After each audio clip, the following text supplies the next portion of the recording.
Legacy Audiobooks presents Memoir of the Life of John Quincy Adams by Josiah Quincy. Read by R. Keith Miles. Chapter 1. Birth, education, residence in Europe, at college, at the bar, political essays, minister at The Hague, at Berlin, return to the United States.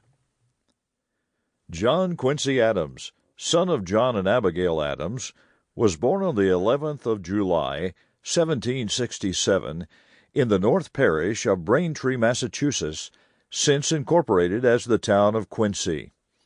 The lives and characters of his parents, intimately associated with the history of the American Revolution, have been already ably and faithfully illustrated. The origin of his name was thus stated by himself. My great-grandfather, John Quincy, was dying when I was baptized, and his daughter, my grandmother, requested I might receive his name.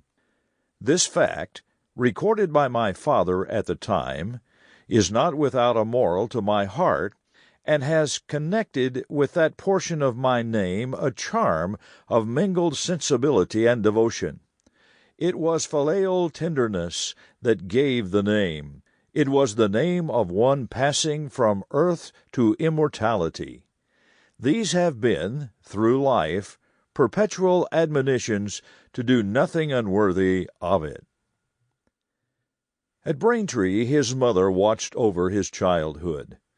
At the village school, he learned the rudiments of the English language. In after life, he often playfully boasted that the dame who taught him to spell flattered him into learning his letters by telling him he would prove a scholar.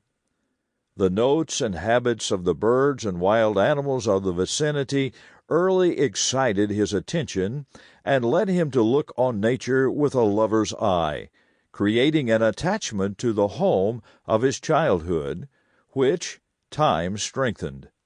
Many years afterwards, when residing in Europe, he wrote, "Penn's Hill and Braintree, North Common Rocks, never looked and never felt to me like any other hill or any other rocks, because every rock and every pebble upon them associates itself with the first consciousness of my existence.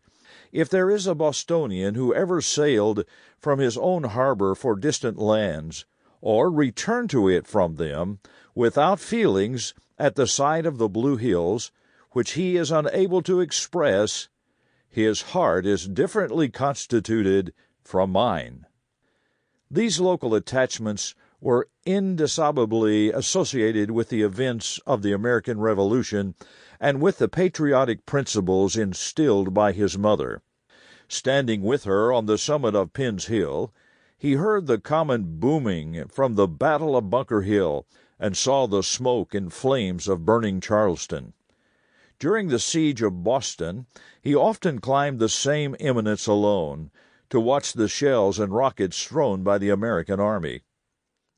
With a mind prematurely developed and cultivated by the influence of the characters of his parents and the stirring events of that period, he embarked, at the age of 11, in February 1778, from the shore of his native town, with his father in a small boat, which conveyed them to a ship in Nantasket Roads, bound for Europe. John Adams had been associated in a commission with Benjamin Franklin and Arthur Lee as plenipotentiary to the court of France.